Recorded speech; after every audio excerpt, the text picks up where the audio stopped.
কেমন হয়েছে? কি করছে?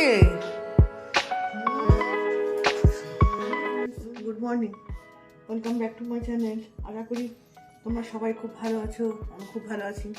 কথা মতো আবার সকালবেলা চলে এসেছি নতুন ব্লগ নিয়ে তোমাদের সামনে। স্নান টান হয়ে গেছে সকালবেলা, এখন মোটামুটি 7:30 মতন বাজে ঘড়িতে। স্নান টান সব কমপ্লিট, একেবারে পরিষ্কার পরিচ্ছন্ন হয়ে তারপরে আজকে রান্না করে ঢুকবো। এত সকাল সকাল রান্না করলে না একটু দুপুরের দিকে ভালো লাগে না। একেবারে পরিষ্কার পরিচ্ছন্ন হয়ে নিয়ে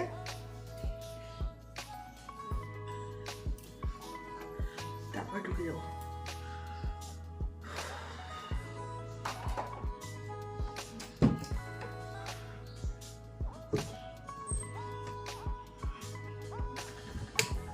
ব্রাশ ট্রাশ সব হয়ে গেছে, ক্রিমটা একটু মেখে নিই।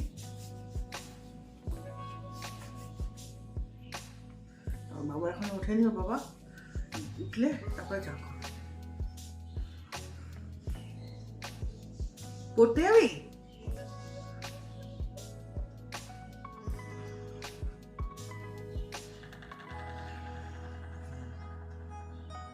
আগে রান্নাঘরটা পরিষ্কার করবো, তারপরে চা বসাবো। রান্নাঘর পরিষ্কার না করে চা বসানো যাবে না।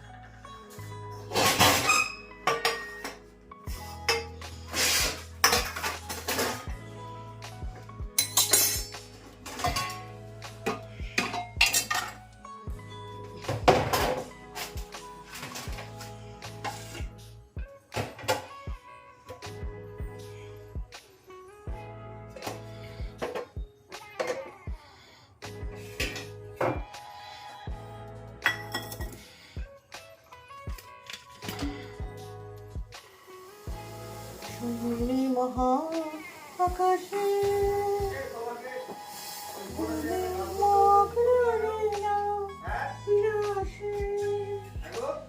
কি চোখে তবু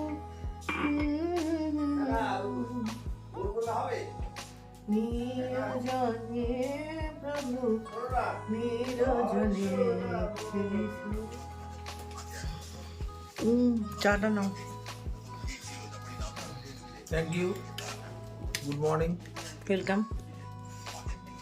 কাজটা করে নিই। করে নাও।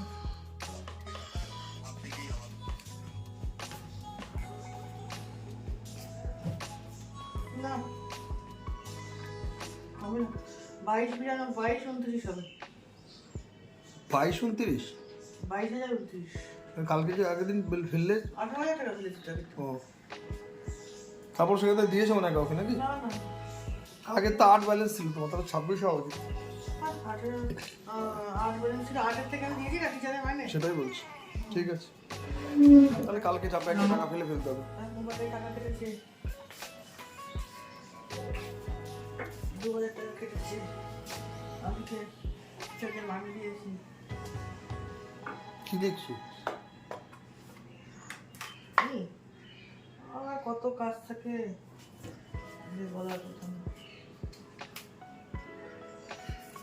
কত সকালে উঠি তবু কাজ করে কোনো করতে পারি না। কাজে গতি আনতে হবে। আমি ভাবি যে এই যে এভরিডে আমি ব্লগগুলো লিখি, ব্লগগুলো করি, এই ব্লগগুলো প্রতিদিন নতুন নতুন আমার কন্টেন্ট আমাকে আনতে হয়, তার জন্য নতুন নতুন কন্টেন্ট আমাকে সাজাতে হয়। এবার একটা দিন চলে গেলে সেকেন্ড দিনে আমি ভাবি রাত্রির থেকে যে কালকে আমি কী কন্টেন্ট নিয়ে আপনাদের সামনে আসবো, আমি কি বলবো। একই তো শুধু ঘরের মধ্যে মানে হচ্ছে আমার একই রান্নাঘর, একই ঘর গোছানো, একই বাসন মাজা, একই বাসন তোলা। এছাড়া আমি আর কি কন্টেন্ট নতুন আপনাদের সামনে নিয়ে আসবো, আমি সেটাই চিন্তা করি। এভরিডে রাত্রিবেলা শোয়ার সময় চিন্তা করি যে কালকে আমি আবার কি কন্টেন্ট নিয়ে আসবো। আবার এক সময় ভাবি যে থাক কালকে দিনটা, আমার তো মাথায় কিছু আসছে না। তারপরে আমার ভাবি যাই হোক একটুখানি দিই, তবু আপনাদের ভালো লাগবে। আপনাদের কমেন্টগুলো পেলে আমার ভালো লাগে শুনতে দেখতে, এই আর তাই মাথার মধ্যে সবসময় খেলাই যে কি দেবো আপনাদের জন্য, নতুন কিভাবে কি কন্টেন্ট দেখতে চান আমাকে একটু কমেন্ট করে জানাবেন তো, যে কি আপনাদের ভালো লাগে, আপনারা আমাকে কিভাবে দেখতে চান। আপনাদের ভালো লাগলেই তো আমার ভালো লাগে না, সেখানেই তো আমার সাফল্য। হ্যাঁ, একজন তোমার গান শুনতে চেয়েছে। হ্যাঁ, আমার একজন খুব কাছের একজন মানুষ আমার গান শুনতে চেয়েছে, অবশ্যই অবশ্যই শোনাবো। এবার আমি তো আর সেরকম গান করি না, আমি বাথরুম সিঙ্গার। এবার চলতে ফিরতে, রান্না করতে, আড্ডা মারতে আমার গান শুনতে ভালো লাগে, গান শুনতেও ভালো লাগে, গান গাইতেও ভালো লাগে, কিন্তু সেইভাবে আমি সিঙ্গার নই, মানে গান করি না আর কি। তবু শোনাবো, অবশ্যই শোনাবো, যখন ভালো যখন দেখেছি অবশ্যই শোনাবো। আর একটা কথা, সেটা হলো গিয়ে যে আমাকে একটুখানি কমেন্ট করে অবশ্যই অবশ্যই জানাবেন যে ওই যে বললাম কীভাবে আমাকে দেখতে চান, আমি তাহলে সেরকমভাবে আমাকে নিজেকে প্রেজেন্ট করার চেষ্টা করবো আপনাদের সামনে। আপনাদের ভালো লাগা মানেই আমার সাফল্য, একবারই বললাম, প্রথমবারই। ওই জন্য আমার সাফল্য কোথা থেকে আসে আমি তো সেটাই দেখবো। একটু কমেন্ট করবেন যে আমি দিদি, আমি তোমাকে এইভাবে দেখতে চাই, এই হিসেবে দেখতে চাই, আমার খুব ভালো লাগবে। আবার আসবো এই সকালবেলা তো উঠে বললাম আপনাদের সবই হয়ে গেছে মোটামুটি, এখন ভিডিও করাতে আসবে, ওই জন্য সমস্ত রেডি হয়ে বসি একবারে। ভিডিওটা করে গেলে একবার রান্নাঘরে ঢুকবো।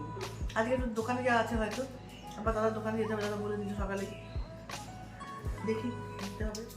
আর এই ডিমগুলো ভালো সিদ্ধ হয়েছে, কোনো ইয়ে হয়নি, কি বলে ব্যাকা পঙ্গু ল্যাংড়া হয়ে যায়নি। অন্য সময় তো ব্যাকা পঙ্গু ল্যাংড়া হয়ে যায় ডিম ছাড়াতে গেলে। কে এলো গো? আদাই নেই আমার, আদা আনতে হবে তো? আদা পাতা, হ্যাঁ এই তো আছে। ও এনেছি কেটে রেখে দিয়ে আনালাম, হ্যাঁ কতটা মনেই নেই আমার। হবে দেখ। দুপুরে কাজের পর থেকে অনেকটা সময় কেটে গেছে, অনেকটা সময় পর আমি আবার তোমার সামনে এলাম, তোমাদের সামনে। এখন একটু বেরোচ্ছি, তোমার কালকে আমাদের একটা ছোট্ট পিকনিক আছে, সেই পিকনিকের কিছু কেনাকাটা করতেই আমি একটু বেরোচ্ছি। আর একদমই ছোট্ট পিকনিক, কোনো বড় সড়ো কিছু না। এবার যাই একটু ঘুরে আসি, আর যদি ওখানে গিয়ে বাজারের মধ্যে গিয়ে কথা বলার সময় সুযোগ পাই তোমাদের সাথে, অবশ্যই কথা বলবো। আর চলো বেরিয়ে পড়ি, বেশি রাত করবো না, এসে আবার একটুখানি রান্নাবান্না আছে, কাজকর্ম করব, করে তারপরে আবার তোমাদের সঙ্গে কথা বলবো। চলো। আমার জন্য কী করছে হুনু? তুমি কি ঘুমোচ্ছ? হিসু বাবা করলে চলো আমার সঙ্গে, চলো রাস্তায় যাবা, চলো। কি ব্যাপার, কার কথা ভাবছো বসে বসে? আবার কার ঘরে ঢুকবা? আমার ঘরে ঢোকার কোনো পথ নেই, বনিদের ঘর থেকে বেরোলে তুমি চাকুম চুকুম করতে করতে ওখানে বসে ঘুমাম আমার মতো, তারপরে কোন সময় দেখবো ধাম। তারপরে দেখি তোমাদের বাড়ির ওই মহিলা। কোন মহিলা?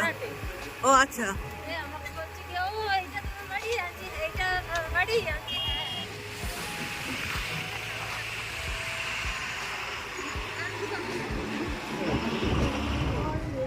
আমাদের আদা রসুন কুচিয়ে হয়ে গেছে কোচানো, এই যে ম্যাডাম কুচিয়ে রেখে গেলেন। আর তুমি কি তাহলে ইয়েটা কি বাড়ি গিয়ে করবে? চাটনিটা বাড়ি গিয়ে করি, এখানে আমি করতে গেলে লেট হয়ে যাবে। ওকে, চাটনিটা তাহলে বাড়ি গিয়ে করে নাও। আর টমেটো নিয়ে নিয়েছো তো? আমসত্ত্বটা নিয়ে নাও, এখানে পড়ে রয়েছে। নাকি বড়টা নিয়েছো? বড়টা নিয়েছি। আচ্ছা, আমাদের সব মেম্বাররা হাজির, এই যে নতুন মেম্বার আজকেই এসছেন সুদূর ত্রিবেণী থেকে। কালকে এনার হাতেই রান্না খাবো, মাংস নাকি দুর্দান্ত মাংস রান্না করেন উনি, মাংসটা রান্নার দায়িত্বে আছেন, আমরা তো নিমিত্ত মাত্র।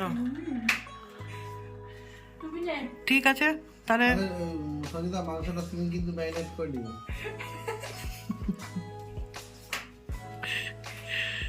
তাহলে আমরা সকালবেলা ডাকলে আমি চলে আসবো।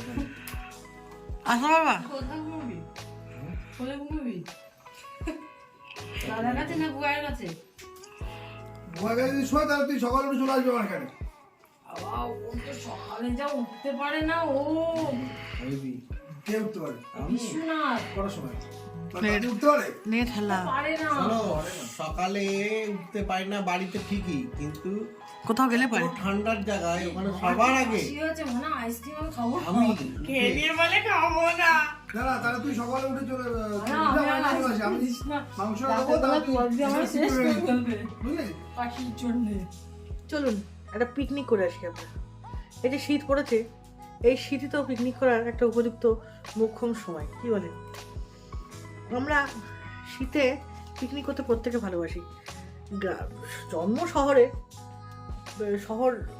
শহরেই মানুষ, কিন্তু গ্রাম আমার ভীষণ প্রিয়। কিন্তু সেই গ্রামে এখন আর যাওয়া হয় না।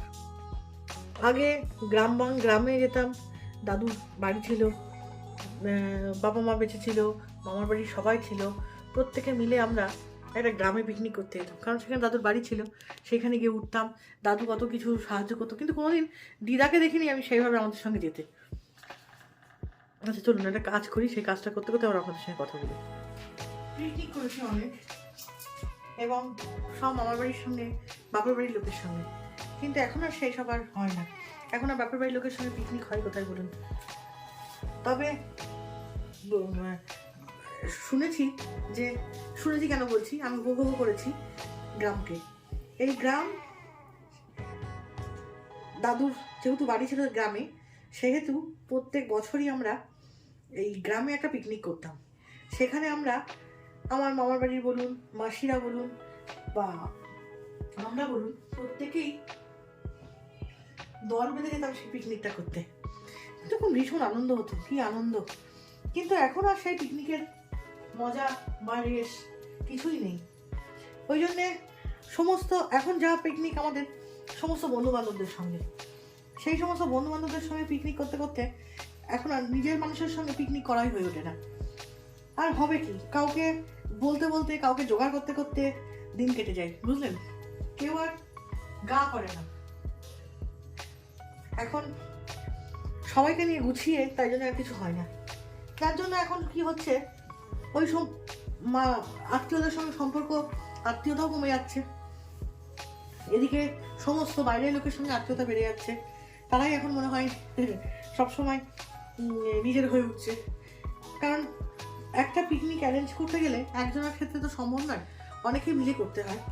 এবার যা করতে হয় আমি বলি, আমি করি, কিন্তু কারোর কোনো রেসপন্স নেই তাতে। কিন্তু বন্ধু বান্ধবদের ক্ষেত্রে কি হয়, যখন বন্ধু বান্ধবের সঙ্গে পিকনিক করি তখন সবাই মিলে অ্যারেঞ্জ করি আমরা। এই করলো না ঠিক আছে, আর একজন করবে, সে করলো না ঠিক আছে এখন, কিন্তু আত্মীয় স্বজনের মধ্যে করলে তো আর তা হয় না। সবাইকে একটুখানি রেসপন্সিবিলিটি নিয়েই করতে হয়, কিন্তু সেই রেসপন্সিবিলিটি নেওয়ার মানুষই এখন কমে গেছে, যার জন্য এখন পিকনিকও কমে গেছে আত্মীয়দের সাথে। দেখো ওসব কথা এখন থাক, ওসব কথা ভেবে লাভ নেই। আগে জানেন তো বাড়িতে কত গুড় আসতো, নলেন গুড়ের সন্দেশ, নলেন গুড়ের মিষ্টি, কিন্তু এখন বাড়িতে বাড়িতে সব সুগার, কোনো মিষ্টি কোনো বালাই নেই। কি গো, কেমন হয়েছে? মেয়ে করেছে, মেয়ে রেসিপিটা খুব সুন্দর করে। হ্যাঁ, আর খিদেও পেয়েছে, সন্ধ্যে দিকে কিছু খাইনি, ভালো লাগলো। দারুণ খেলাম, আমিও খেলাম, একটু বেশি খাবো না, ভালো লাগছে না। খুবই সুন্দর। অনেক দুপুরে ভাত খেয়েছি তো, আর দুবার ভাত খাবো না। আজ আমার ভিডিওটা আমি এখানে শেষ করছি, কারণ আমি বিছানায় উঠে পড়েছি অলরেডি। আমার পাটাকে একটু রেস্ট দেওয়ার জন্য, পাটাকে তো ভাঁজ করা যাবে না, আজকে বলেই গেছে, পুরো টান করে রাখতে বলেছে। যতটা পারি সম্ভব ততটাই টান করে রাখার চেষ্টা করি। এক সময় ভাঁজ হয়েই যায়, কিছু করার নেই আমার। এবার যাই হোক, কালকে আপনাদের সঙ্গে আবার নতুনভাবে নতুন ব্লগ নিয়ে আমি দেখা করব পিকনিক স্পটে। তার আগের থেকেও হবে অবশ্যই ভিডিও, কিন্তু পিকনিক স্পটে দেখা করব। এইবার এত সুন্দরভাবে, মানে কি বলবো, মানে মনে হয় ক্যালেন্ডার বোধহয় আমাদের সাথ দিয়েছে। প্রতি সোমবারই বেশ দাদার ছুটি, বেশ সুন্দরভাবে আমরা বেরিয়ে পড়ি সোমবারটা। 25 ডিসেম্বরও সোমবার ছিল, 1 জানুয়ারিও সোমবার ছিল, পিকনিক করেছি। আবার এই সোমবারটাও করছি খুব মুষ্টিমেয় লোকের সাথে, খুব সামান্য কয়েকজন, আমরা 4-5 জন মিলে পিকনিক করছি। আমাদের পিকনিক মানেই এরকম, আপনাদের তো আগেই বললাম, এই পুষ্টিমেয় লোককে আমরা আনন্দ করতে ভালোবাসি। কালকে দেখা হবে পিকনিক স্পটে, তার আগেও দেখা হবে বাড়িতে অবশ্যই সকালবেলা। হ্যাঁ, প্রস্তুতি পর্ব শুরু হয়ে গেছে, দেখানো শুরু হয়ে গেছে অলরেডি, আজকে থেকেই প্রস্তুতি পর্ব শুরু হয়েছে। তা কালকেও একটু হালকা পাতলা বাকি আছে, সেটুকুনি দেখিয়ে নিয়ে বেরিয়ে যাবো একবারে পিকনিক স্পটে। যাই হোক, আজকে মতন এখানেই টাটা, গুড নাইট, শুভরাত্রি, জয়গুরু। যদি আমার ব্লগটা আপনাদের ভালো লেগে থাকে তাহলে অবশ্যই অবশ্যই সাবস্ক্রাইব করবেন। আর জানি যারা সাবস্ক্রাইব করে দেখছেন তাদেরকে তো অসংখ্য ধন্যবাদ, আমার কিচ্ছু বলার নেই। আর যারা সাবস্ক্রাইব এখনও করেননি করে নেন, আশা করি ভালো লাগবে।